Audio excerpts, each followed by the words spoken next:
Another welcome to my YouTube channel, Journey Vlogs. And another nonna ke nididang Guwahati sido monteda Brahmaputra Hotel solo trip nami po masine dang non Guwahati hotel no sido laben ke flight ticket je book tang lab lo laben kona tang dai mine labang ke monang litum next vlog song si thek kon long po e non bang e nang than pon pelo next vlog nói lại nó chỉ ní panik po and room tour pak lang po room lan ke theo ke gali pak lang ban po de don lan theo ke gali TV do remote ini kalau tong aneh ini tapi yang tidak ada ya tidak ada lapen ke bilo ke home brush dental kit yang ke Naka pipine dok pala yun.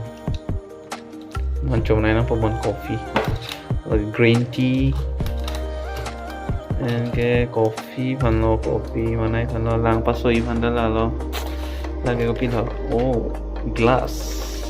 Lagi kapta mesen.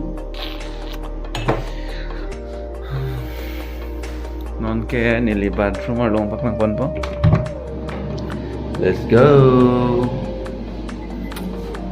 Okay, shampoo dolo, galage travel hini do, laban toilet paper, kia lagi mirror, labang ke hai kecelang palo, lalu room lantai hoye kali ya, sabe, नहीं मैं sen, Adim ini. Kalau tadi orang pun lalu room ada lantai lagi kan ini lagi kopi loh lagi fridge oh ayah thap melon ada tak okay tahun tadi meyang po what